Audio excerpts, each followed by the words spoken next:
live from the bunker will not be seen this week so that we may bring you the following special program. In place of a Dark Lord, you would have a queen!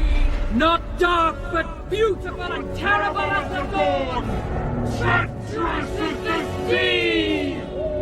Stronger than the foundations of the earth! All shall love me and despair!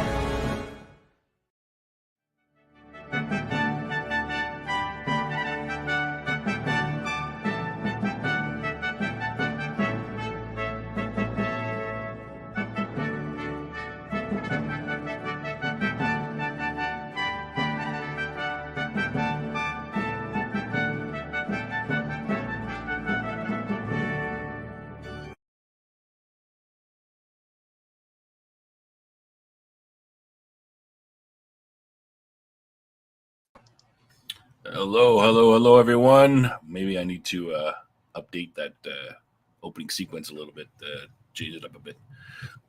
Oh, how's everyone doing, Denver? But today, Cam, how are you? Well, I'm doing fine since we're alone here. We're alone. I know it says it's 3 people. Is that you? All Does it? three in the same? It says 3 Oh, on my thing. I am one of them. Where's Weatherman?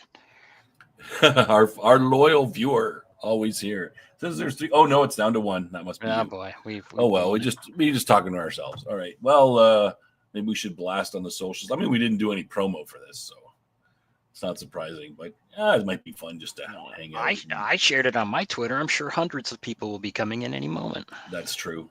You do have the big Twitter. You have the big Twitter. Did you put it on your Twitter again just now? Yeah, I just did as we were launching. Oh, okay, good, awesome. Maybe we'll have a few. If anybody's in the chat and you want to shout out so that we know we're not just talking to ourselves, that'd be nice to know that we're not just losers talking to ourselves. Anyone? Bueller? Everybody's taking off for an early weekend. Bueller. I got to tell you, man, it is it's horrible here. Weather-wise? Yeah. I mean, it's not too bad. It's only like minus, what is it? It's only -9 Celsius. But last night it was, the wind was blowing. The trees were like, I got a lot of trees. They were like everywhere. Like, I mean, not going to fall down blowing, but, pretty powerful wind. They were like, don't go to work today. Really? Because, the snow blowing across the things, no chance to plow anything, and the cold and crap, they expected people to be off the roads and all kinds of problems like that. It turned out to be not as bad as they thought it was going to be. They kind of took these weather warnings off sort of the last minute. But yeah, it's pretty miserable. I mean, this is kind of the most miserable time where I am. Usually third week in January is kind of the worst. Oh yeah. Oh, Weatherman's here. All right. Migraine. Oh man. This guy's a trooper, man. Yeah, I'm kind of getting rid of mine. I think my headaches are mostly gone. I'm back in the normal. Death Angel Shadow's there too. All right. Well, we're just hanging out. Yeah, this is the regular show. Regular sci-fi for me crew coming in a little bit. We'll see how things go. Talk about a few things. Cam has a rant that he wants to do. Yeah, we're going to talk about tease a little bit, and then we're going to talk a little bit about Disney and stuff. I missed the show yesterday, but we can talk a little bit about what happened yesterday and our comments on that. Yeah. Hold on. Yep. And of course, we are just sitting in for sci-fi for me because Jason is off today. All right. Sorry, I just had to cough up a lung there. Yeah. There it is. All right. Good. All right. So let's talk about some sci-fi news in general that I mentioned. These are just some things that I saw. So, is anybody been watching Silo on Apple TV? It's based on a book. It's these people caught in this. They're in a silo, right? Like, like your Fallout they're stuck in the we're gonna talk about Skeleton Crew a little bit later in the show there. Death Angel Shadow, we're going to talk about that. Yeah, that's kind of our main topic. So I watched the first little bit of Silo for most of the first season, I think, almost a third of it, a half of it, something like that. It's not bad. It's based on a book.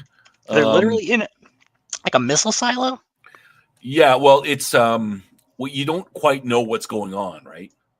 Like all these people living in a silo. It's, I don't know, 100 stories deep down or something like that. Like maybe not 100, but something like that. And everybody lives in there. They've been living there. There's some sort of disaster has been set out there, but it's kind of set on that mystery, right? And then occasionally they see people go out. Like somebody goes out for some reason, they get kicked out or whatever. They go out and then they watch them on these cameras and they all fall and die. Really? Stumble. Like the fog? They die from the fall? No. They go out of the silo. They start walking up this, there's this in the main room of the silo where they have, in one of the rooms where they, like the cafeteria type thing, they have a camera, a big TV set, and it shows the outside all the time. And the outside looks okay.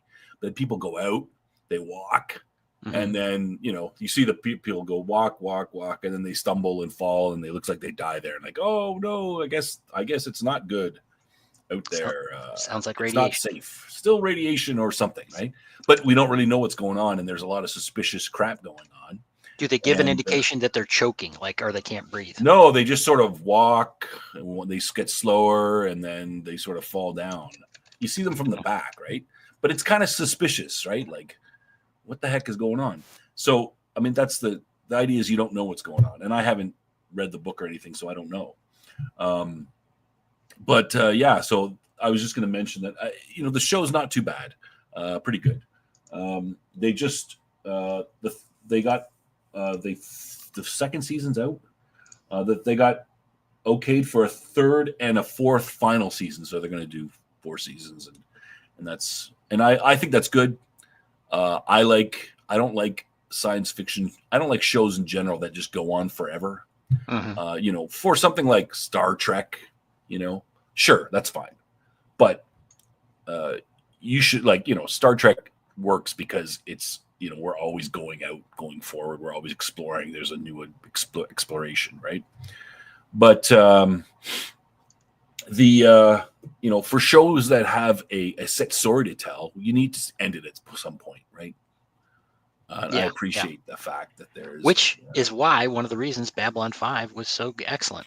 Yes, and that is, and speaking about Babylon 5, that's what initially drew me to the show. When we were talking about, doing it and stuff, there was a couple of reasons. Number one was that I hadn't really watched it when it came out because of the situation I was in and the way things were going. I didn't get a chance to, get it started with and, keep with it. But the other one was that it's written, it's we've got a certain story we're going to tell. We're going to tell it over 5 seasons. We got those 5 seasons to do it. Let's do it. And, we did it. And, after being, burned by shows like, Lost is probably the worst one. I remember watching that show thinking, oh, hey, they got a story that they're going to tell. They know what they're doing. And then of course, later I find out, no, they don't know shit. Yeah. They're just making it up as they go. That annoys me a lot. It's like, oh, there's, then you got people touting. It's like, oh, this, it's like, it's clearly not, and there's a little bit of that with Babylon 5 because the super fans were like, oh, Straczynski, he wrote everything. It's like, no, just look at the episode credits. He didn't write every single thing. He certainly was the writer, the storyteller for the whole thing, but he didn't do every single script. And that's fine. There's no problem with that. Yeah. I don't mind people going back and changing things or adjusting and stuff, but, have a plan, not like JJ. But anyway, so I thought one of the things I would highlight is, Silo got renewed for 3rd and 4th season, and it's got the final season is set up. So that's good. They've got a story. They're going to tell it. It's going to be done after the 4th season. That's good. Yeah. What Stranger Things? Have you seen any of Stranger Things? I saw the first season. So 5th and final season finishes production. So they're done. I'm glad that they're done that. Another storyline that I'm like, all right, it's good that they're getting, they're finishing it. Do you have any thoughts about? Well, Stranger Things? It was a big splash, and everybody was like, oh, this is the greatest thing ever. And, there were certain things that I thought really resonated well and that they did do well. Like, for example, they were depicting my childhood, other than being thrown into another dimension, the general setting of it was my childhood. The early 80s are mine too. I mean, we're the same age. Right. And, the one thing that struck me is, Hopper, the sheriff, he said, I think it was him. He said about the kids, it's like, yeah, their bikes are like Cadillacs to them, and it's like, yeah, we lived on our bikes, I mean, it was everything to us, and so stuff like that I thought was done really well. But a lot of people, I was a Dungeons and Dragons fan and everything, and a lot of people, oh, Dungeons and Dragons, da da da, and of course it helped get a lot of people into modern D&D and such.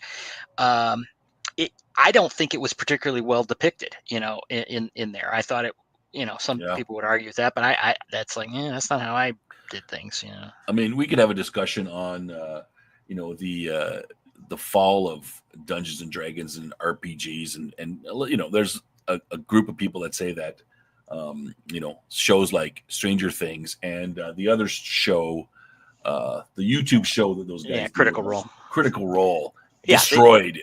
They did. Yeah, so I guess there probably wouldn't be much of a discussion because we probably agree on that one. Yeah. But that would be kind of an interesting thing to talk about. My problem with, I think I got through the first 2 seasons of Stranger Things and into the third. And I'm still might finish it off, but I'm kind of thinking like, what do you guys like? There's all these, there's these secret government facilities. There's, monsters from other dimensions coming up. Why don't you guys move? Like, why are you living there? Like, one season, okay, horrible things happen. We go to stop it. And maybe we think, okay, 2 seasons. Okay. Oh shit, everything's happening again. Oh, but more than that, like, why are you guys staying there? Like, should not the government, come down and lock this place down? And, oh, we're just going to hang out here. So more horrible monsters and people get killed and rotten things happen. Like, I mean, they killed Samwise. I mean, yeah. Like, I mean, poor Mr. Samwise Gamgee, they killed him. And no one's like, well, who cares?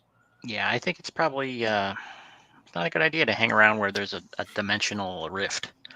Yeah, and God knows what's coming out of it all the time. Like, anyway, that's my sort of, but I guess, I should watch the rest and I can be a little more angry about that or not. So recently I've been watching For All Mankind, which is something I really was keen on seeing. Yeah, I want to see that show. So it's not bad. I'm a little bit disappointed. Okay. So I'll tell you why. I mean, overall, it's good. Like, it's well written. It is, all the pieces are there for a good show.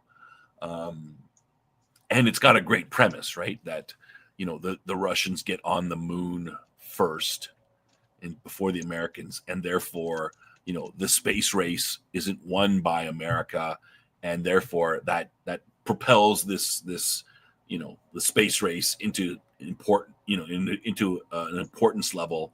And in fact, the Soviet Union doesn't fall because they're busy, competing with the Americans. Americans are competing back, and it just keeps going. And it's interesting how they weave history in there.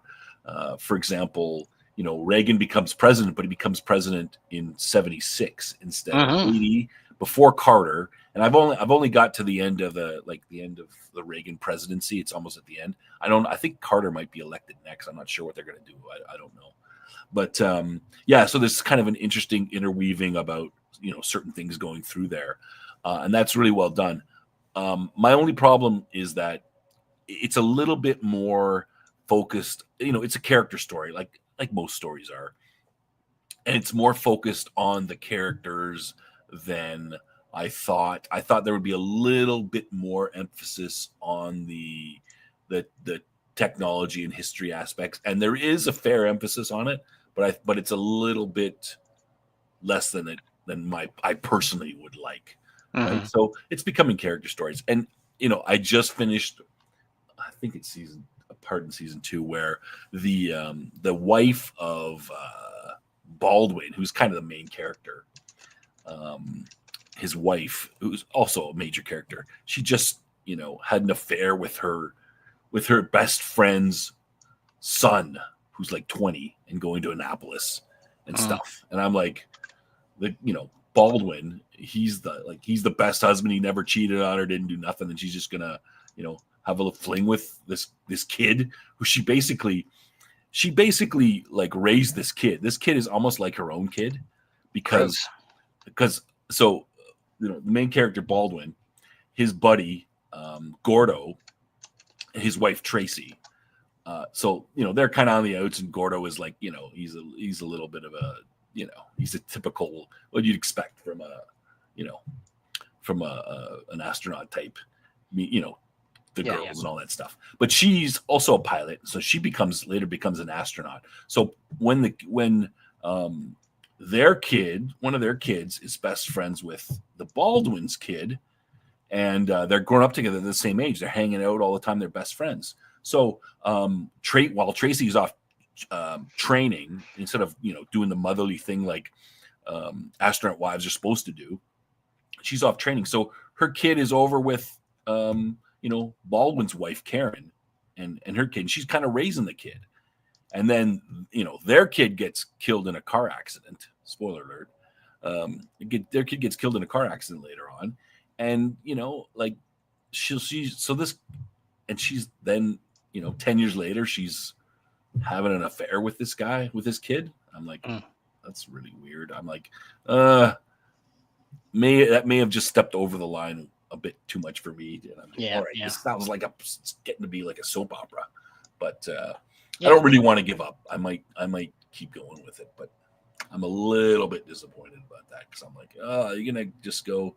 But other than that, lots of good stuff. You're seeing, the space program improve. There's lots of stuff with there's a storyline with the Russians in season 2, and working together on a program to try to a joint program to help be peaceful and all that crap. But so it's not it's not bad. There's still good stuff. This show has if I'm thinking of the same show, this has there's a military conflict on the moon, right? Oh yeah. The Russians. So they get the Americans find. They're first thing in season 1, they're looking for water. Of course, they need water to sustain. So the Americans find water, and they park themselves, and they set up a base on the side of the crater where there's all this water. And the Russians, of course, set up 8 miles on the other, around the other side of the crater, a quarter way around the crater, same crater too, to mine the ice. And then things. The thing is, between seasons, they tend to push a couple years, not necessarily 10, but 5, 6, 10 years between seasons. So they advance that. It starts in the 60s, right? Yeah, it starts in the 60s, and we're in the mid 80s right now in season 2. So they start. So the next thing is. So there's a little bit of shenanigans going on where the Russians and the Americans mess with each other, but the Americans find a lithium a lithium mine where they can mine a lot of lithium, and they set their stuff up there. And then the Russians go in at some point when the Americans are not there. They take all their stuff and they put their stuff out, and they put all their stuff in the lithium mine and start mining it. And they're like, well, what do we do now? They're coming up to let's go. But the Americans are like, let's go to the lithium mine. And they go there. They're like, hey, how come all our stuff's over here? What's going on? You're on the moon. Like, who's going to move your stuff? Right. Right. And then they go and they're like, oh, it's the Russians are down there. So then the Americans, they send 6 guys, 6 astronauts. I think they're former Marine pilots. Most astronauts are pilots, right? Yeah. So these are former Marine pilots that well, they'll send the Marine pilots because they all had to do infantry training. So, and they set up a bunch of weapons. So it's actually quite a good scene where they have the LEM, the module that, you see from the 60s that flies around the moon, or, that is sitting on the moon. They're using those as sort of like transport. And they put all the 6 astronauts are holding onto the sides like it's like a Huey helicopter, and they're flying in through the thing, and they land on the ground. And there's 2 Russians doing stuff in their mind, and these the Americans come off and they've got guns, and the Russians are like, ah, and they run away. They're like, because nobody's got any guns on the moon, right? Like so the Americans are the first to bring weapons to the moon, and so they take back their stuff. They go, it's ours now. But there's a lot of it's it's political and stuff, and Reagan's like, oh, I don't want to do it yet. There's other things going on. At this point, the Korean Airlines disaster, Flight 007, that gets shot down by the Russians. Oh yeah, that's involved in that sort of thing. So some things happen historically, and other things don't happen. Like the space shuttle doesn't blow up. They find the fault before it causes a space shuttle disaster. But there's an interesting aspect of that because the Russians have stolen the space shuttle plans before they found the fault in the O-ring. Oh, and so they're using it, and they're like, hey, they're using our plans. Hey, but these are the plans before we found the O-ring. Right? Sorry, I not to distract from the topic too much, but there was a similar. Did you ever watch the show The Americans? Yeah. I've been trying to watch. I've been trying to finish that off for years. I'm into like the second season of that. Okay, I'll give you a minor spoiler. There was one thing where it's like there was some sub design or something, for some propulsion unit or something, and the Russians stole it. But the Americans had intentionally built a fault into it. So then they had like this disaster that killed this whole Russian sub crew or whatever. Yeah. And it was like, you bastards. It's like, it was like, we're going to, they got him, and it was like, we're out for blood now. Yeah. So same kind of thing. That's a great, after science fiction, spy stuff is my next favorite genre of, So I do like the show. The only problem I have with that show is that, these the 2 of them get away with like too much, right? Like they just do every episode it's an operation, and they never get caught. Like, right. It's just I don't think they would have been able to survive that long. No, it's super compressed, and obviously, focusing on, it would be representing many people probably. Yeah, but I mean, it's well done how they do it, and I do like the idea of on that show, The Americans, how they are like they always pretend to be some sort of U.S. Security arm or something like that, and to get people to talk, and people are like, well, it's the U.S. Secret Service, they must be good. Yeah, I'll tell them whatever, yet they'll imply that, we're trying to find a mole in the Secret Service, so we can't don't tell anyone about this and stuff, and people are like, oh, okay, wow, right. It's well done. There's a whole storyline that goes on for years, where basically the main dude is, pulling this on this woman that works at the FBI. Yeah. And he like marries her and everything. Yeah, marries her. Yeah. It's man, horrific. I mean, they just do whatever. They're just, All right. So, what else? I think that's mainly it. One other thing I wanted to mention. Did you ever watch The Expanse, Ken? I watched some of it. The first season. No, I never read the books. I watched the first season for sure. I might have watched the first 2 seasons. I don't remember. Yeah, so highly recommend the books. Though the last 2 books I didn't really like as much because they were like the crew was all like in their 60s and stuff. It was like we're old men and my joints hurt all the time, and it was a little bit. It's kind of too close to home. Yeah, it's kind of you're like, hey, well, these cool characters, and then you see them, they're all like, my back. But I wasn't as happy with the last. I think it was book 8 and 9 because they were like, they're trying to wrap it up and they're at the end, but they do like a 30-year jump and something like that. So. I wasn't a huge fan of it, but I don't know if I think it was near the end of the first season where they had there was a shootout, where they were, I don't know if they were stealing the ship or something, or stealing a ship, and I think it was on Mars, and there was this big fight like on a catwalk and everything, and it was, there was some physics in it, like with a low gravity and all, and I was like, this is awesome. I mean, it's like that scene hit it out of the park for me, Yeah. So I'm talking about the books, but I will also say that, for the series doesn't go that far where they get old. But the series is well known because they did such a great job with showing the physics. I mean, generally the book does as well, but the TV show does such a great job showing the physics of the space battles and that kind of stuff in space. So very realistic and highly critically acclaimed for that. And for sure, it's well done. Well, I do. First of all, I love small science fiction, small space science fiction, meaning like something that's in the solar system, Yeah. And I like that they spent the time, at least in a TV show, I don't know about the book, where they showed how the propulsion system worked, or how they discovered it, and so how they're able to move around at these relatively fast speeds. And it's not just like, wave our arms like Firefly or some crap, Yeah, and it's still, it still takes a long time, months to get to the edge of the solar system and stuff. Right. Yeah. But no, but I wanted to mention that because the news, the Expanse team, they're supposedly developing a science fiction content company. So I guess the team that developed the Expanse for TV, and with Amazon MGM Studios, they're developing something. What does it say here? The Captives War, is that what it's called? Something like that. So anyway, will it be good? Who knows?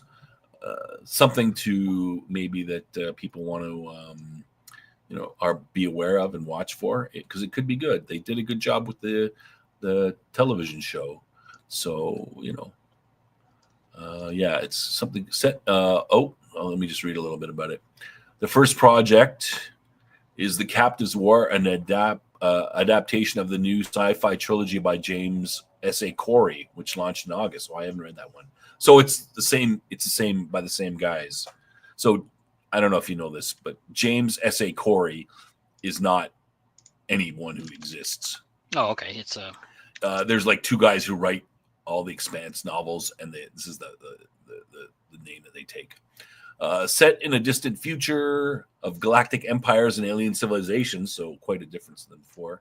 Inspired by the biblical book of Daniel, The Captives War follows a group of prisoners who rise from the ashes of catastrophe to destroy their conqueror society from within. Epic tale about the transformation of power of individual, the transformative power of individuality in a totalitarian world. Interesting. Yes, interesting. Yeah, there's already but those aren't canon. Come on. RPGs aren't canon. Come on. So yeah, all right. So those are the kind of the science fiction news that I found that I wanted to mention. Is there anything you want to mention, Cam, before we talk about SK? No. No. All right. So before we talk to our main topic, let's go to something that's near and dear to both of our hearts. Space King. Oh yeah. We love Space King here on in the Dead from the Dugout Top Lofty Lounge. We like Space King. So Space King put out a little bit of a just for people that may not know, Space King is basically a parody cartoon of Warhammer 40K. And they've got 2 episodes out now. So that one episode was out in January? No, last year, March of last year. Wow, and then, long ago. Yeah. It was and then 9 months later, I guess it was December, that the second episode just came out. Yeah. So yeah, and it is a Space King is a biting parody. They don't take any they take no prisoners. They pick on everybody. They don't care. Yeah, and they do a great job of it. So they just put out a 1 minute little 1.5 minute little trailer this week. Was it this week? I think so. Yeah. Do you have a link for that? I don't, but I will find it. And so what happened was that apparently somebody tried to buy out Space King, and some unnamed large studio / streaming service. I wonder who that could be. And so they put out a little bit of a like an FU to them, sort of. Yeah, if we can find the link, we can post it up there. It's like 1 minute and 20 seconds or something like that. It's very short. It's pretty funny. It's a message. Wait, hold on. A message from Hatemonger. A message from Hatemonger, who of course is my favorite character. Hatemonger with his hate mace, no lube. Anyway, so, go ahead. So the episode, this tiny short, is basically like hell no, we're not selling out. We'll never sell out type of thing. So I mean, I just from a marketing standpoint, it's brilliant, right? Yeah, and they're selling tons of merch. They're using it to market. I don't know if they're really, I mean, they probably. I would guess that they didn't offer them enough money. Like, no, we won't sell out for that much money. Like, that's not enough, because they know they probably got a pretty good thing going, and they can work it. I mean, I'd love to see more Space King and have it, a little bit more than once every 8 months. But the quality is definitely there, and I enjoyed the second. Episode. 40K is a rich nerd's hobby, yeah, but watching Space King can be done for free, and you can just laugh at it there. So yeah, so it's so that's good. If you haven't seen Space King, go watch the first episode. It's 20 minutes. Go watch the second episode. Not right now, of course. Don't leave our show, but after. Go watch the second episode. It's also about 20 minutes. And you'll just, if you know anything about, you don't even have to know anything about 40K to enjoy it. But if you know anything about 40K, like even me, I've never played the game. I know of it, of course, because of, I know of nerd culture. Never played the game. I've seen people playing. I know some of the lore just from, osmosis. But still, super funny.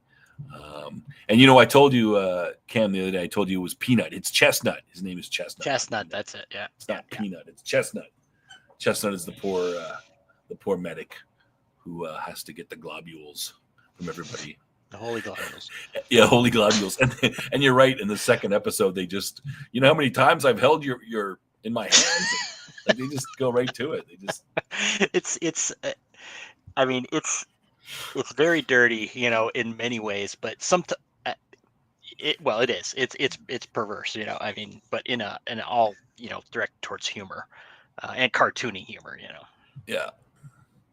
Anyway, we like it. Yeah. Were they roasting on an open fire? Who's that? Chestnuts? No, that's just the name of the character. Everyone else's chestnuts are getting roasted, ironically. Yeah. We got the captain. Hatemonger, he's my favorite. Chestnut, and who's the tech? I mean, he would be like a tech priest in Is it Bryce? Bryce, I think it's Bryce. Yeah, I don't know. His name is Bryce. It's just like Bob. Yeah, so he's just like, yeah. But poor,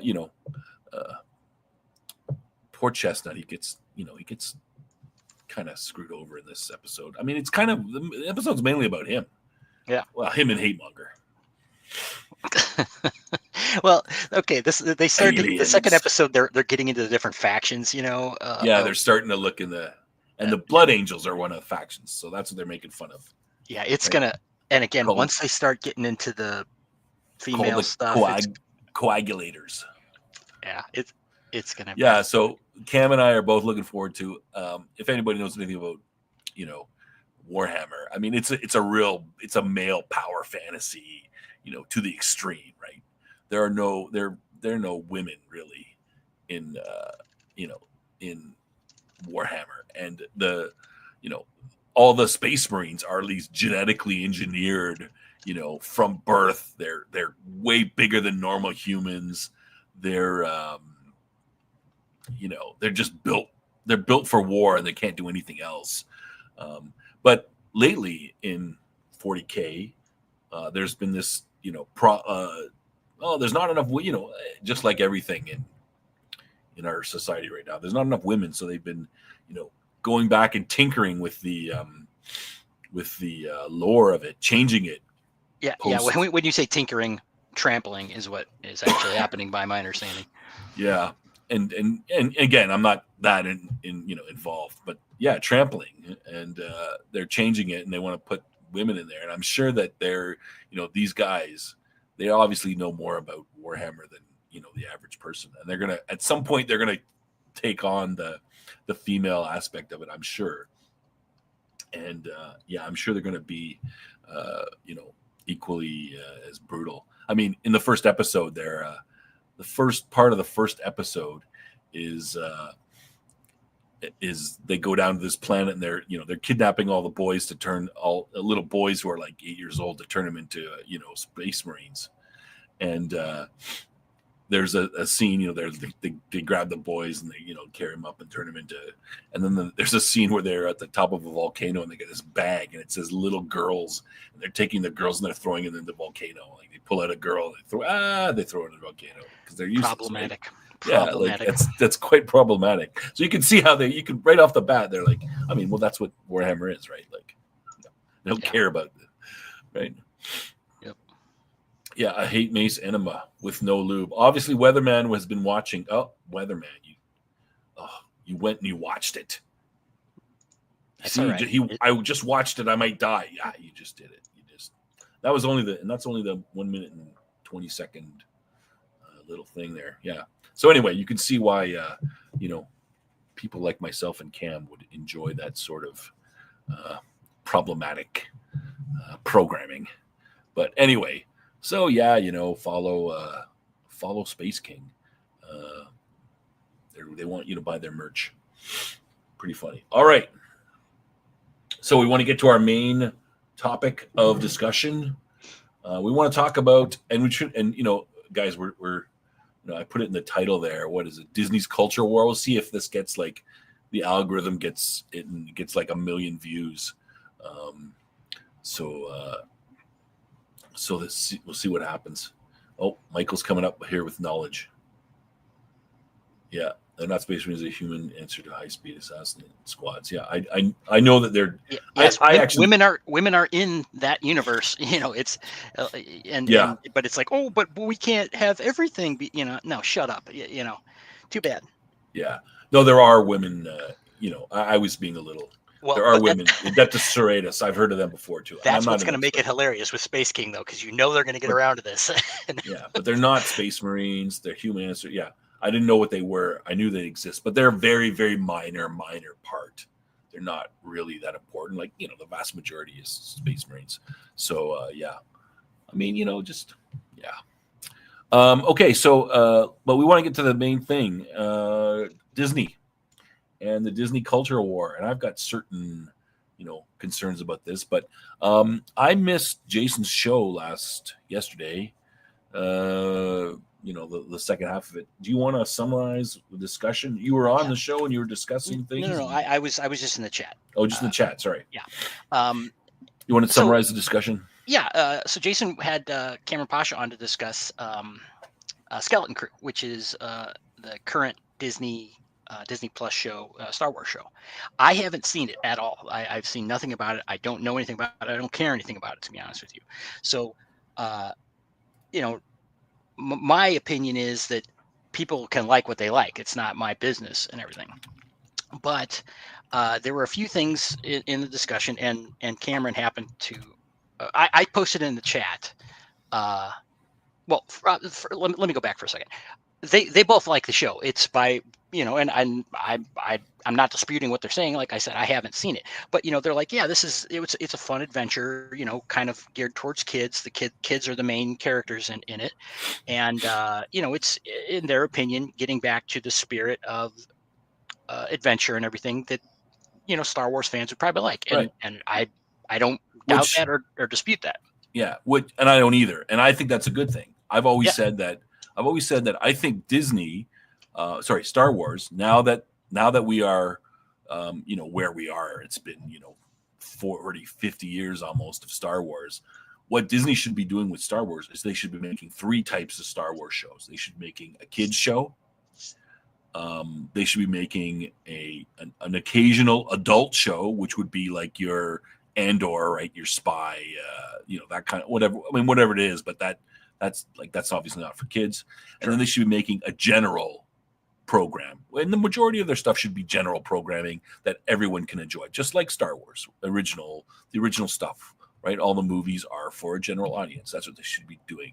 But around that, they should be making 2 other types of shows, and they should, focus on those. So anyway, go ahead. Yeah. So, in the chat, they were, obviously Jason and Cameron are both aware of, the missteps that Disney have taken with Star Wars. And so, they're well aware of that. Jason has been speaking positively about Skeleton Crew, which is, fine. There's no problem with that. He's saying, yeah, it's good. You should check it out and everything. And he's trying to make the argument that, Disney Star Wars, it's Star Wars is Disney. You can't, you're not going to change that. And he points out things like Rogue One. Well, my position has never been, I don't like Star Wars because of Disney. There are a variety of internet grifters, and I'm not talking about Jason or Cameron in that. And maybe that's a little strong. People that make hay on talking about Disney Star Wars and how much they hate it, It's a theme, right? Well, that's never been my position. I loved Rogue One. I loved Rebels. I loved the Clone Wars stuff they did. I enjoyed Mandalorian, and I even liked Solo. People hated that movie. I thought it was decent. Oh, I hated that movie. Okay, well, that's fine. And fans used to be able to disagree about things like that, right? But my opinion, The Last Jedi is what really spiked everything. I wasn't a huge fan of Force Awakens, but Last Jedi is where they really went off the rails. And then it's not just about, well, why this is titled Disney's Culture War is because Disney has initiated a culture war. Fans and customers for decades, of which I was one. I was original Star Wars fan, from day one, maybe day 5, and many others like me tried to say, hey, we don't like the direction this is going. We did everything right, and Disney's reaction was to call us racists, us as a collective, not me individually, racists and sexists and every other thing. And anytime there's criticism, they start with the accusations of racism and sexism beforehand. They tell their actors, oh, you're going to be attacked as by all these horrible racists and everything. This is a choice that Disney has made. This is the way they're conducting their business. All right. So let's make that clear that they are the ones that have dragged things to where we are now.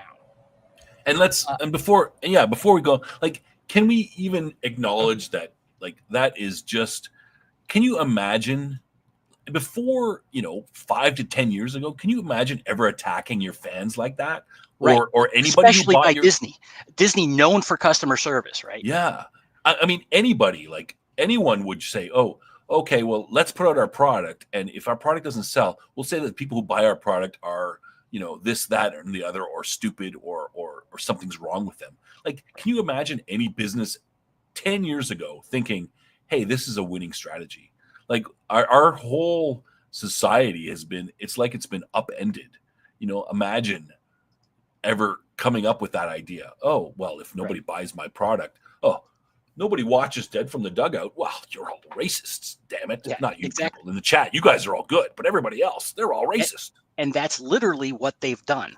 So in the context of this discussion yesterday, they said, they at some point the chat unfortunately isn't visible. I would have you bring it up if it was, just to get the record clear here. But my recollection is they were talking about something, and I said, kind of, I'm not on board with Jason's position on this, and I went on his show and discussed it, and that's fine.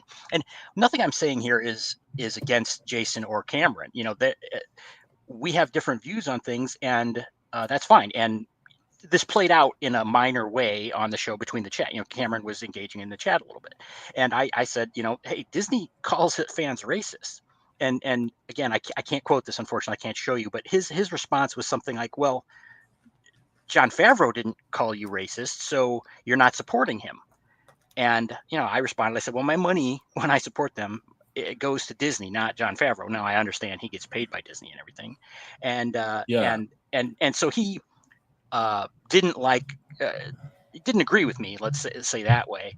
And there was another response. It was kind of like, well, along the lines of, well, you need to support these things when they're good. And that's been Jason's position, I think, as well, is what we have to say when something's good, we have to say it's good. And I agree with that. That is how a normal feedback loop works, is when you say this. But I think it's being forgotten that Disney has broken that system. Still, they have not reformed themselves and gotten to the point where that is valid anymore. And so, with all due respect, I think that people are jumping to the end as if the work has been done to correct the problems at Disney. And I see absolutely no indication of that. Let me hit I'm sorry, go ahead and say if you have a comment on that. And then I have a few. Yeah, I do. I got a quick comment, and I'm going to bring in Death Angel Shadow is waiting in the wings. They're going to bring him in too. So I mean, I tend to agree with you. The consumer has no requirement I don't have any requirement to support any business exactly for anything, right? I can give them my money or not give them my money. I can trash them. I can say nice things about them. I have got no requirement to support Disney at any time, anywhere whatsoever. And I can simply decide not to support them for the flimsiest or stupidest of reasons if that's what I want. But in general, I would agree that, as a YouTuber, I didn't say that, but as a critic or of media or anything, I agree with Jason that, yeah, in general, I think we should be honest, and we should say if something is good, we should say it's good. If it's not, we should say it's not. And we shouldn't be like, I don't care whatever this person says, I'm going to say it's bad no matter what. That's right. And no matter what. And that's why I referred to internet grifters or whatever. I'm not doing that. I'm not running around saying, oh, the Acolyte sucks or Skeleton Crew sucks. I'm not making any comment on it at all. I haven't watched it. I'm choosing how to spend my time and money. So I think there needs to be a separation between what I'm doing as a victim or a target of Disney's culture war and what other people are doing, in their way of fighting it. But within what kind of rubbed me wrong with what Cameron said was kind of addressing what you said, as if I have some obligation to support any of these people. I have nothing against Jon Favreau. I have absolutely zero obligation to support him in anything he does. And that's kind of the thing. It's like, there's like this overarching sense by some that it's like, well, if they do something good, then I have to reward them or applaud them for it. It's like, no, I don't need to do anything. I'm the customer.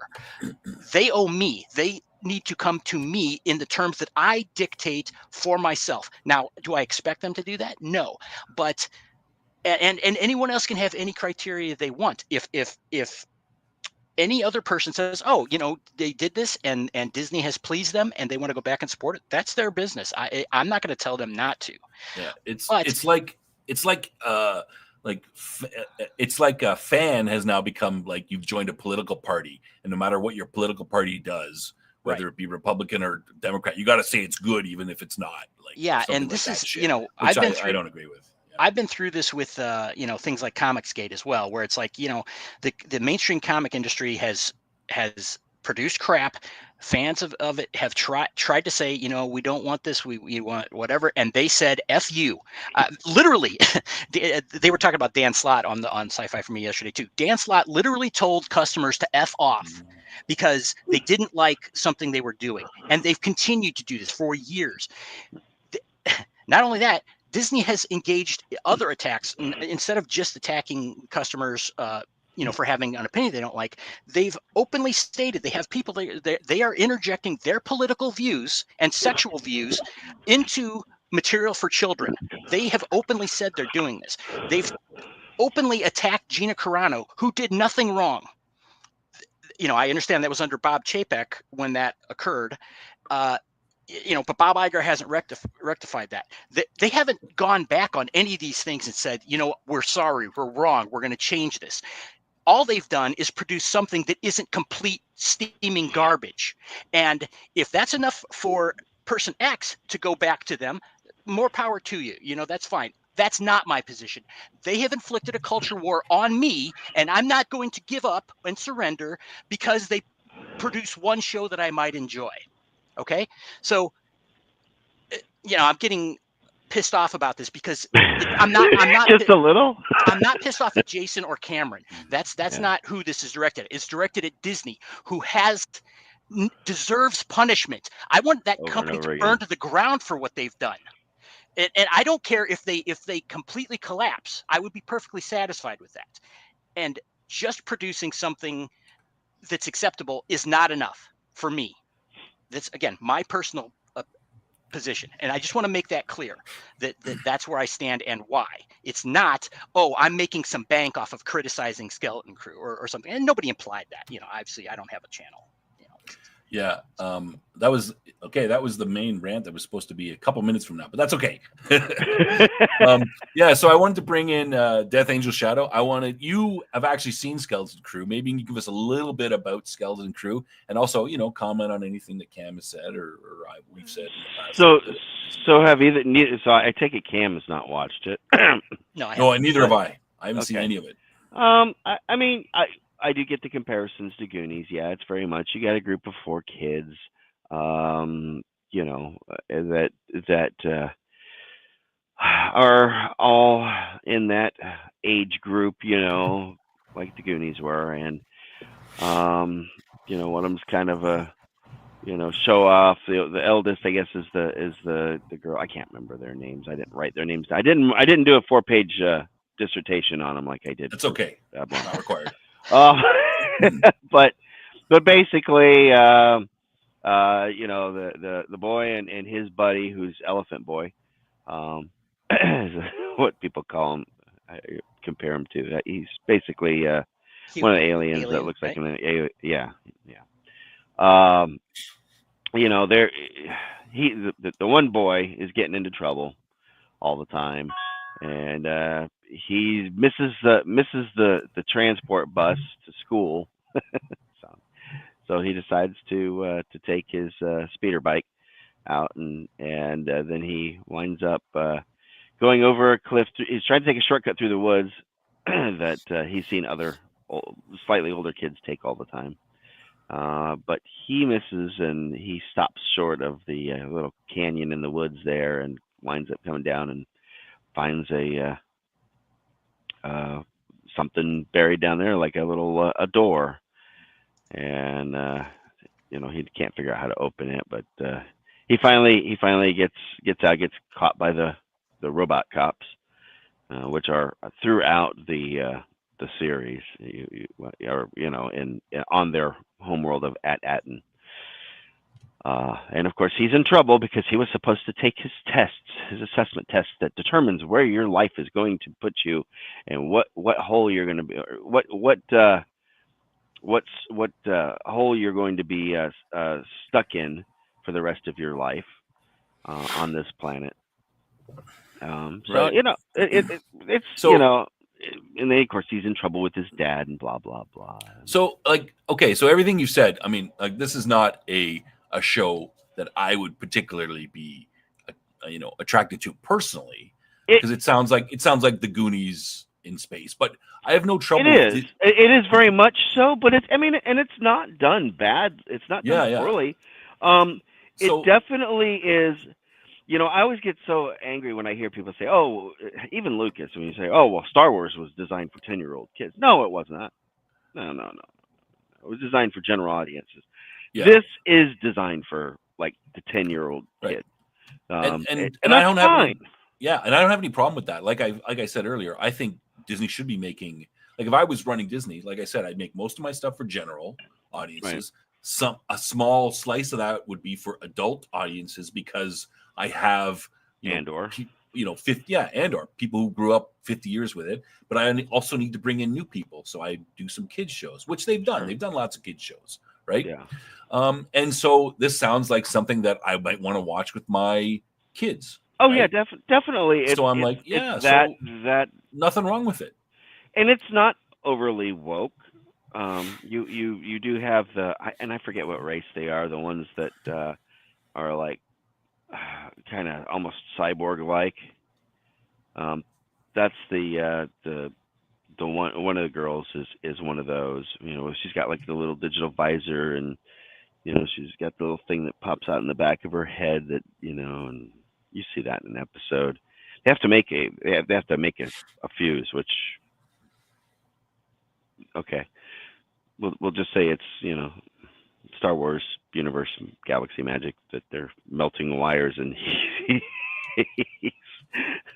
but it's a development of 4. There's these 2 boys. One of them's Elephant Boy, and the other one's just like a normal human kid that are friends. And then there's these 2 girls.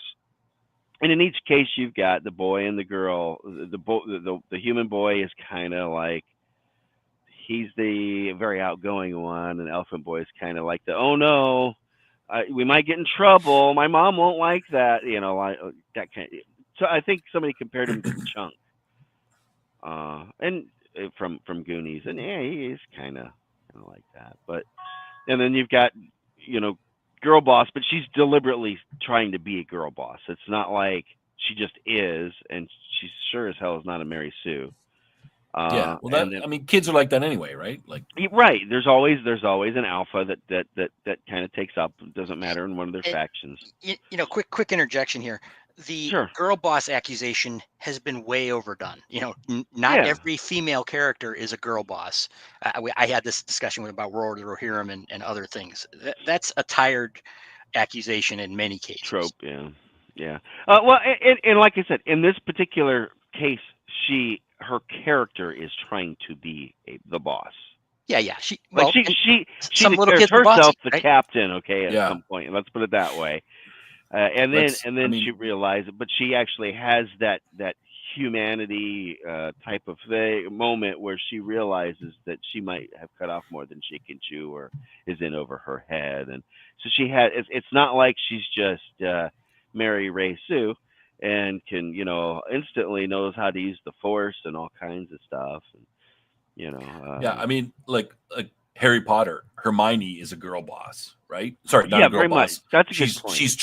She's a bossy girl, not a girl boss. She's a know-it-all.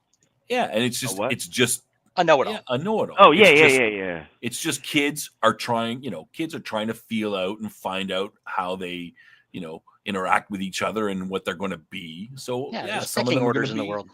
Some of them are going to be bossy and trying to find their place in the pecking order. Well, and these 2 groups, the 2 boys and the 2 girls, they kind of become together, and throughout the episodes, I think they don't start off as friends per se, more like just playground rivalries or schoolyard rivalries, whatever you want to call it. They're kind of course it's they're at that age where it's the girls have cooties and that type of thing, or boys have cooties and whatever. That they're like at that age where that's kind of going away, but they're 10 not to 12-year-olds. Exactly. Right. The Stranger Things crowd, like that's the very much so. Yeah.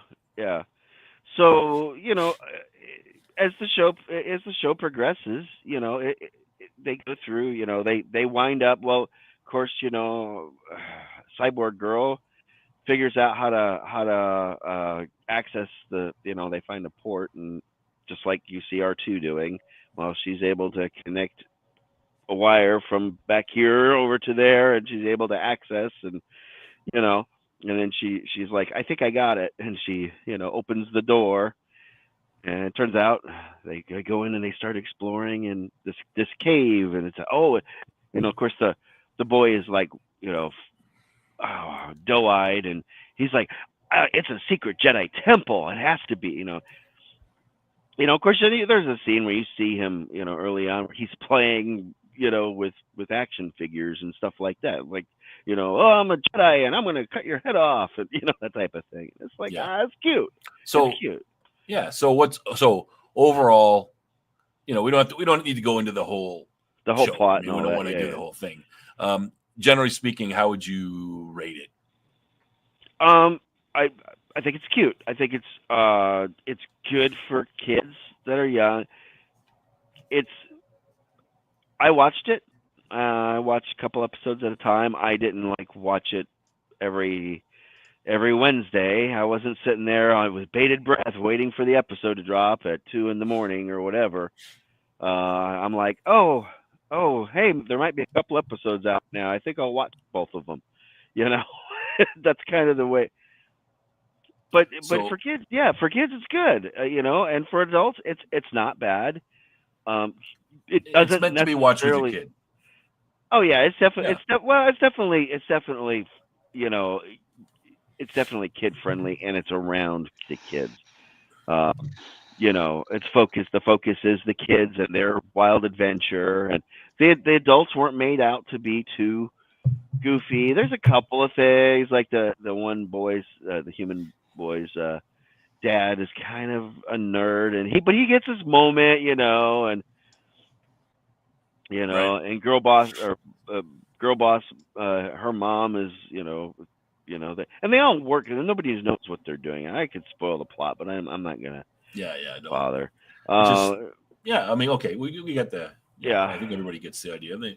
Okay, so what do you? I'm leaving Green Girl's comment up here for a while because I'm curious as to how. I mean, obviously Cam agrees with this. This is kind of what he's. It's like how Disney pulled a storyline from the newest Pixar movie and everyone cheered, and I'm like, unless they fired the people who thought it was appropriate to begin with, they're still bad. So, what's your thoughts about? Is all forgiven at Disney now? Oh no, definitely not. No. Should we forgive them all? Cam has definite points. I see Cam's side because, I remember my wife and I, Mrs. Death and I, went to theaters. We saw The Force Awakens, and we actually went a couple times. And we're like, okay, it's cool. Yeah, it's a lot of rehash. It's like they took the first 3 movies and kind of squished them all together, and whatever. I get it though. They're relaunching the franchise. There was some justification you could do for that. Once The Last Jedi came out, though, we literally, Well, you know what? You bring up an excellent point.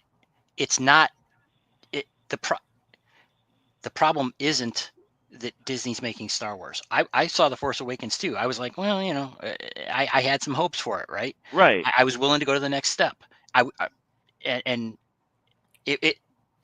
People didn't jump ship. They didn't start the culture war at that point, right? It had started. I mean, with Gamergate and stuff like that, it had already started. But Disney wasn't doing The Force Awakens. Right, Disney wasn't at that point yet. They were like, "Hey, we got this Star Wars thing," and to me, I would say The Force Awakens was a lot like the Gathering for Babylon 5 in that there was so many little crumbs that were or little seeds that were left there that could potentially have grown. And then The Last Jedi came out, and they just they killed it, everything. 100%. So it threw every good thing that could have been was just, and like I said, Mrs. Death and I, we walked out of the thing, and we were just stunned silence, and the first words out of my mouth were, "Huh." I was like literally in shock. I was just like, I did not know what to make of it. It was literally, So let me. But I've tried over and over again. That's the thing. It's like, oh, Mandalorian. Okay. Oh, finally we got a good show. and they keep slapping us in the face. Yeah. You know, when have they stopped doing that? Yeah, that's my, like, okay, so look at DP's thing here. You call any other studio that pulled the same crap as Disney but dealt with it problem better. Like, it's been 10 years. It's about, what, 2015 since The Force Awakens came out. 2017, it's been 2015. Was it 15? I thought it was 17. I think it's 15. It's 10 years. I still can't believe, like, I'm still shocked that anybody would even You're right. do this whole, we put out some product, the people don't like it, it's because they're stupid or racist or whatever. The Ghostbusters thing.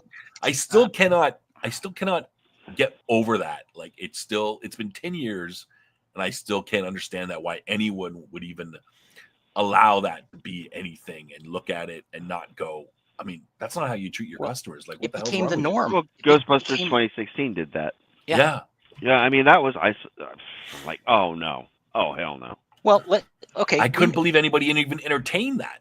It's this DEI stuff that this is it's a PR choice that they've made. This isn't like some rogue person, ran their mouth off and they said, oh, no, we don't agree with that, whatever. Just like the same thing with Pathfinder that was going on earlier this week. This is a policy. They have this. They are attempting to placate people who aren't their customers for their own advantage. It's not just a disagreement. This is they want to come in and break all the toys because they don't like that other people like them. Right, and they're pandering to people who aren't fans for reasons outside of the exchange of entertainment for money. That's what's supposed to be going on here.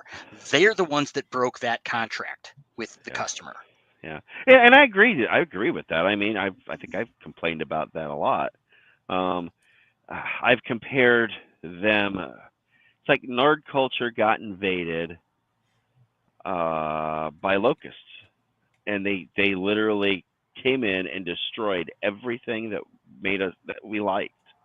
We never and they're carrying this flag like they're the ones that are trying to bring all this crap, inclusivity and stuff like that. And we're like, what have you been talking about? I've been playing with people of various ethnicities, orientations, you name it, since I was a kid. Yeah, this is the same old thing that's going on in all of these. Where do you think all those people ended up? Right. Yeah. All those outcasts ended up together. Okay, right. And so there's a larger culture war, and Disney is just one part of it, right? And they haven't reformed. They haven't said, that's a mistake. Not even from the cynical money point of view, where they're like, it's hurting our bottom line, we better change. They're still clinging to this stuff. People are still doing this. Now let me tell you, okay, I grew up in Central Florida. My brother retired from Disney. He worked out there for 30 years. Traitor. No, he did. He had a silver pass and stuff like that. I've been to Disney thousands of times, not paid. I've never paid, never once paid to go to Disney. I even had at one time a Disney ID because I was working on their help desk. In September of 2001. I was working on their help desk as a contractor because that's how you got in and as an IT guy. But they were very. The term woke wasn't around then, but they were still very much so woke then. And as a conservative libertarian. How do you say that? 2001. Why would you say that? What would they have done that say that we were woke back then? Oh, they were. It was known. They were very. It was. Example. They were okay. Quick one. I'm just curious. Yeah. So Disney, there's an event that had been going on at Disney for several years, and Disney would play the arm's length, and they would put out warning signs to people that were visiting. It was an adult for a particular crowd that likes to paint crosswalks of certain colors. And it was a big, like a 3-day thing it wasn't sanctioned at the time by Disney or anything like that. And don't get me wrong, I'm not picking on Disney. Universal did it too. They had one too. They had the same thing. But they very much embraced that. Disney had a very high percentage of a very small minority working in there in the parks. Almost, oh, I would say probably 70 or 80% of the males that are in costume for characters are a minority, and I don't mean racial minority. Well, just are they LGBTQ? Oh yeah, so they're that's they're fine. yeah Well, yeah there you go. yeah. I was just saying. Yeah. I And don't. probably about half of the females that work. And it's not a I don't problem. care. I don't care. But I don't care either. It's just it was a high concentration, and there was a clear liberal bent to everything that, and maybe it's just because the Hollywood influence and all that. Yeah, well, Disney is an entertainment company, and these are people who are entertainers. Who And tend to people be in they're very entertainment outgoing. tend to be towards the left-leaning. Yeah, And you know what? Just like the right-leaning people tend to be more in the military, for example. It's not a big deal. They all have a right to whatever beliefs they have. It's when Sure. they decide that they are going to weaponize a corporation to attack customers based on their beliefs, whatever nature they are, is when I say no. And I'm not going to act like an abused spouse that goes crawling back to them. And then they say, "Oh, I don't worry, baby, I love you. Come back." But- no, I'm not. yeah. I'm not down with that. But there, I mean, you look at Sheriff Grady Judd down in Polk County, which Polk County is right. I grew up in Osceola, but Polk County is right adjacent to Osceola and Orange and Lake counties and all stuff. Disney is mostly in Orange County and partially in Osceola County. The Animal Kingdom is in Osceola County. At any rate, but a lot of people live in Polk County, and they're always catching people in those map traps. So, and a lot of them are Disney employees. Well, unfortunately, There's a very large percentage of that, unfortunately. Yeah, and and obviously that is a subgroup of society in general that are horrible predators. It's right. So that's a different story in a lot of ways. But we don't want to go there. Yeah, my point wasn't. I'm not trying to say anything negative against that community. Whatever, they can do whatever they want. I don't care. I don't care who you sleep with, whatever.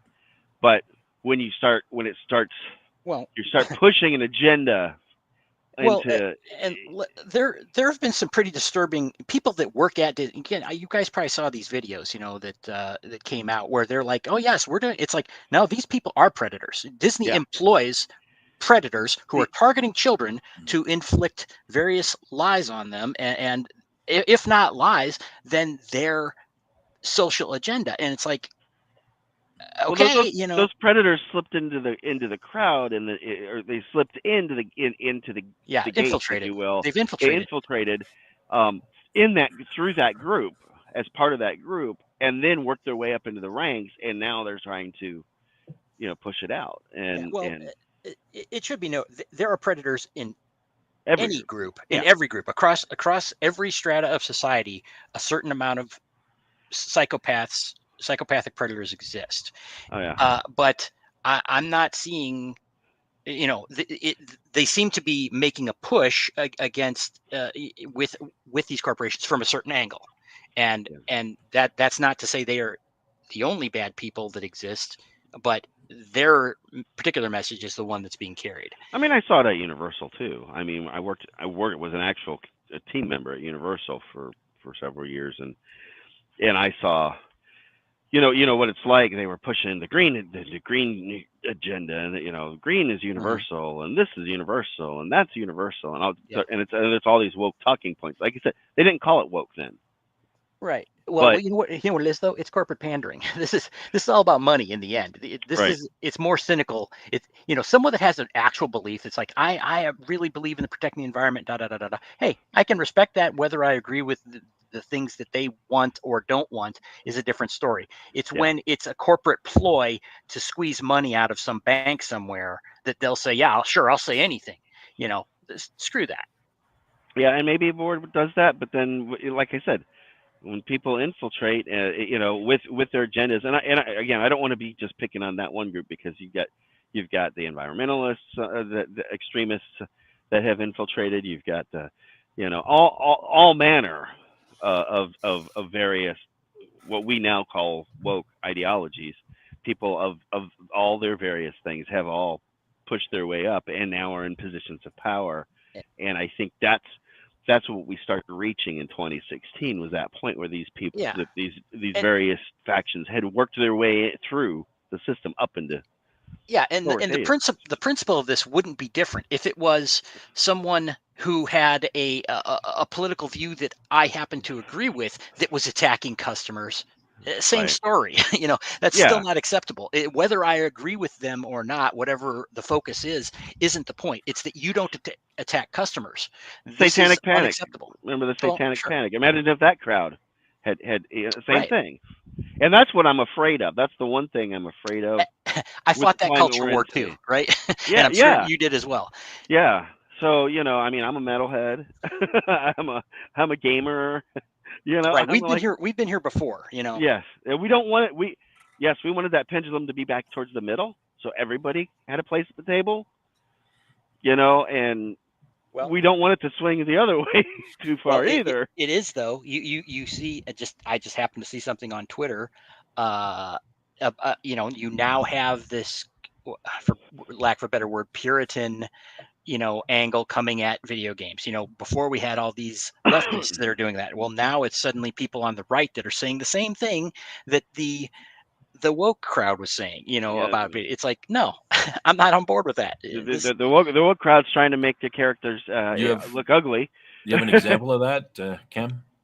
Yes, and I would prefer not to mention it. Oh, okay. Get into it specifically. All right. But I mean, I'm not surprised at that. I mean, there's usually a pushback, right? Like, and I'm kind of sympathetic to that myself because if you have your place where you're carrying on your. I mean, it's you've seen that meme, right? Where all the nerds get together to have a safe space to do those things, and then the normies get in and say, "Hey, let us in your safe space." You're gatekeeping. Oh, you're gatekeeping us. Yeah. Let us in, and then they go, "Oh, I guess we can let people in," and then they come in and then they kick all the nerds out. And take over the space. So now the only people in nerd culture are people who don't really love nerd culture. And then the nerds go and they go. Well, the nerds move over and they go, "Whoa, we got kicked out of our space. What the hell?" And they go and try to make another space and then rinse, repeat. This story happens all the time. Do you guys remember alternative music? Mm-hmm. Okay, well, alternative music became pop music, right? Or pop music consumed alternative music. I used to say the same thing back in the 90s when alternative came out. I was like, okay, so basically it's not really alternative anymore, right? Right. Yeah. It was like, we had the same thing in Metallica. So this is human nature to some degree, right? Yeah, it is. But I don't know. I've seen it, but the culture was as somebody who is very freedom loving and I kind of have a libertarian bent and I'm fairly conservative, especially when it comes to fiscal stuff, but even in some other stuff. When you're how you hear them always complaining about on that side always complaining about hostile work environments. It's the same way for conservatives in that work environment. It's like you couldn't say anything. You had to just put up with it over and over again. I have to put up with it at my job now because they're still pushing the DEI crap. I got my annual training to go through, and I have to go be offended through the whole thing. But I can't complain about being offended about all this stupid garbage training that I have to take, because if I do that, then I'm what's the word that they say, Cam? What do they call you? Problematic. Problematic. Well, that's oh well, you're. Yeah. Me specifically? Do what? Are you talking about me specifically? What people? No. Like, if you say anything, if like we have this, this whole. It started with the sexual harassment stuff, and then it went on. And yes, obviously that stuff like that's bad, but now everything, it's like they went to an extreme. And now if you complain about any of that stuff, you're out of there. You'll get fired for complaining about it. You're a problem that has to be taken care of. Yeah. Well, so again, within all of this, I understand somebody that's there are people out there that say, I wish I could just get back. I just want Star Wars back. I loved it. I was a fan. I want to get back to where we were. And you know what? I don't have any problem with it, with those people. I've gone beyond that. Disney has pushed me to the point where I don't care anymore. I have to move on. And speaking more broadly, there's a whole lot of entertainment out there. I've made this argument on Jason's show before that Star Wars was like a very high center of gravity thing that pulled people to it. And because of it, I'm not saying in a negative way at all, because of it, we spent our time on that and not other things. It's caused entertainment to stagnate in many ways when we keep on these same things again and again and again. At some point, maybe it's better to move on. Maybe it's better to create something new. Well, Hollywood is devoid of Oh yeah, anything, any new ideas, or they're afraid to. It's almost like they're afraid to try something new. right. I Because mean, of failure. Cam makes a good point, right? Like you only have certain X hours in the day. If you're spending your effort, mental time, energy on one thing, you're not spending it on something else. So Yeah. Right. And so again, my position is not I'm just waiting for an opportunity to run back to Disney. That's not me anymore. I get it. No, I get it. I get it. I totally understand, and it's and I'm kind of somewhere in the middle between you should give it a shot and yeah. And what is it? Strike me once, shame on you. Strike me twice, shame on Yeah. 3, 4, 5, Right. 6 times. Okay, I get it. We've Yeah, been bitten so many times by that snake. right. And again, I have no ill will towards people that do want to run back to that and are eager to get back to it. It's just that's just not me at this point. Yeah. So, I mean, this is why, and this is, I don't like to talk about these culture war type stuff too much. I mean, I find it interesting, but it's kind of, you're not really solving anything. But the reason I wanted to mention this today is that because I think that, Skeleton Crew, the Acolyte, that this is a shift in the way that the general audience is replying and acting now, because what my point is I would agree with, even though I haven't seen it, everything I've heard, Skeleton Crew seems to be fine. There's nothing wrong with it. If they had come out with it first, probably, if this had dropped like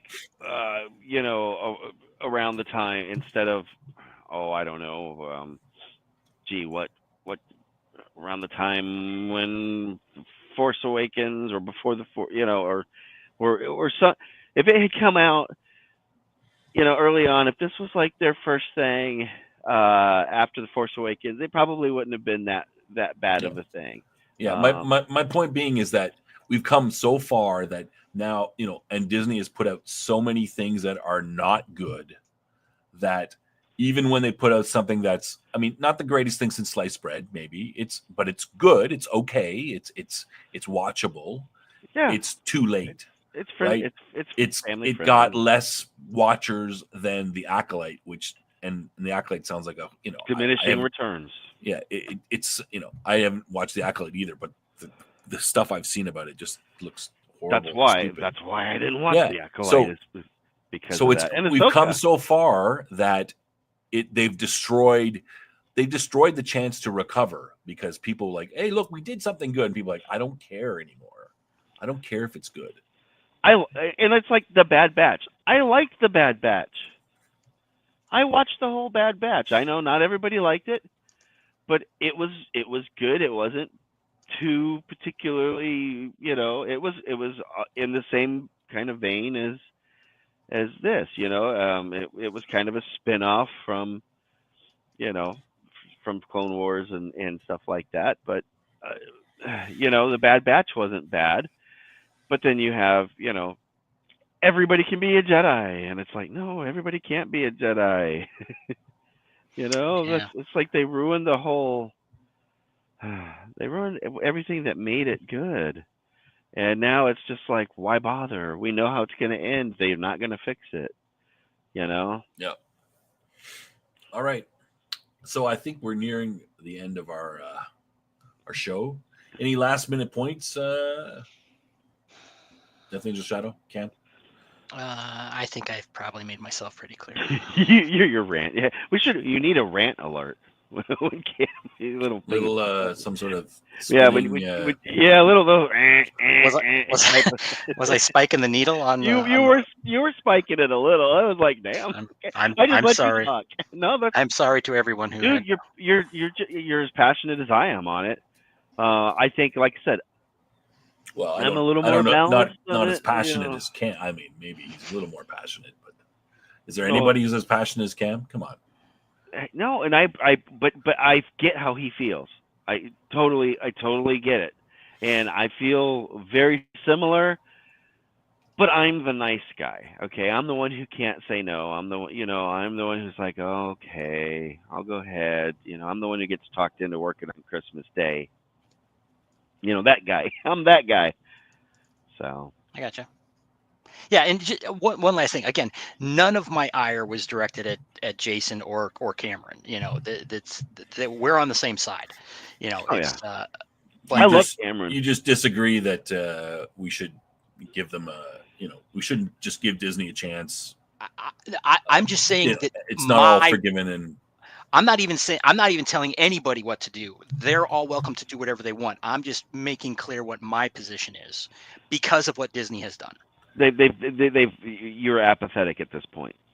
I think Cam's right? point is more that you've wronged me and you're not even going to apologize for the wrongness, and then you just carry on like things are normal. Like that's not really right. Everything's good. Point. Nothing to see here. Move along. Yeah, these aren't the droids we're looking for. You're not right.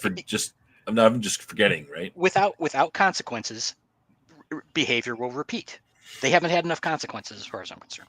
Well, and I think as long as Iger is there and as long as Kathleen Kennedy is still there, I think things are not going to change. Right. They're gonna try and do stuff here and there, throw them some crumbs out. No, just let them eat cake. I think is kind of what this is. And meanwhile, we're still going to be pushing all this because they've doubled down and tripled down on some of this their agendas, in spite of what other companies that have been like, wow, we pissed off the farmers and that's our primary customer. Oh, we pissed off the bikers and they're our primary customer. We pissed off the beer drinkers and they're the blue collar workers and they're our primary customer. They don't realize they pissed off their primary customer. And you know what? If someone does enjoy, Death Angel Shadow, you seem to have enjoyed the Skeleton Crew pretty well. I'm happy for you. I wish I was in your more in that able to enjoy things. Yeah. And I'm sorry that I'm not sorry. I mean, like I said, I enjoyed it. Was it the greatest Star Wars ever? Oh, absolutely not. Does it make up for it? Oh, hell no. No, it does not make up for any of that crap that they've pulled. Right. I don't know what they could do, short of literally doing what everybody in the fan community wanted. Hey, you have an opportunity, World Between Worlds. You can reset it. Well, it's interesting.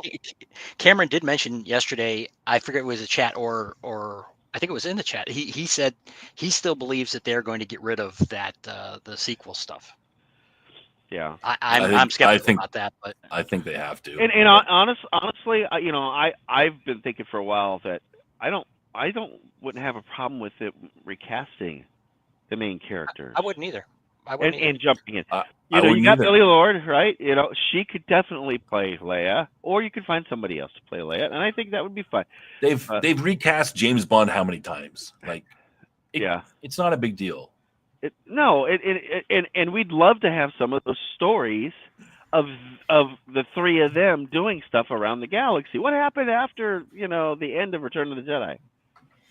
Right, and people, to be clear, people loved the Legend, well, now called Legends, it used to be the EU, that involved those characters. I mean, it was not on screen; it was in books and such. But people loved But those. there's a events. lot of books, That's Yeah. true. and they sold a lot. And they can pull a lot of stuff, and they have pulled some things. I mean, Thrawn, they pulled Thrawn from that. Yeah. Mhm. You know, but even some of those authors of some of those books have gone over to the dark side. You know, Well, Chuck Wendig. yeah, not, yeah, not Timothy Zahn though. yeah. No, well, he's done different. Timothy Zahn's a pretty cool guy. I mean, Yeah. Is he? I think he's a nice guy. Yeah, I met him before. He seemed like a very, again, he did what you're supposed to do with customers. Oh, kind of, he's there to sell books. Good on Sorry him. you didn't Yeah. like it. Hey, maybe is the invite. Let me ask you this. Let me ask you guys this. Do you think, are we at the point yet where the tide has turned, where we would start appreciating if they started making stuff, or is it too No. soon yet? Not for me. You're talking about Disney. No, I mean it's just like okay, a new Flash Gordon, Oh, movie sure. that with well, obviously we've got a new Highlander that's supposed to be in production, right? Hopefully it's better than Highlander 2. I'm hoping. But there's a lot of things out there that I think could be that have been around. I'm not against remakes, since I'm not. I mean, I'm a little tired of reboots and remakes of everything, but Sure. some stuff hasn't been driven into the ground, and I'm always open to those. I would things. love to love see that a stuff. good rendition of like Dresden. Hmm. I know. I watched the TV show. Even my mom liked it, and she wasn't even into that type of stuff, right? But she liked the Dresden Files. And then, heaven forbid, and that was my only introduction. I didn't know about the books. Then I get then you meet a book snob. There you go, book snob. Like I said, I'm willing to give anything a chance to see if it's good, right? And that's what we want to. That's what we want to do on this channel. So Yeah. that's what we'll keep doing on Science Fiction Snob, is we'll keep highlighting, things that are good, mainly, focus on the writing first, good writing and good science fiction for, our viewers. That's what we want to do here on the channel. So and I don't really, I'm not that worried about who wrote it or what was between their legs when they wrote it or whatever.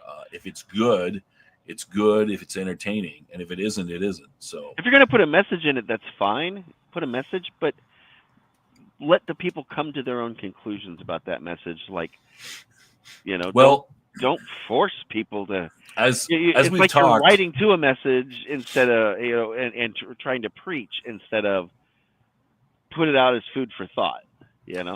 As we've discussed on the channel, Cam and I, on the Top Lofty Lounge mainly, most science fiction has a message of some type, right? Right. Like it's showing what happens, what would happen if criteria. Yeah, it's one of our criteria for the Venn diagram. What would happen if we could freely clone everybody? Okay, what would our society be like? It's a message, What if what if we have space travel? What would happen to our society, right? All of them is, in a sense, a message, a look at the future as to what changes to our society happening now, or what technology changes now.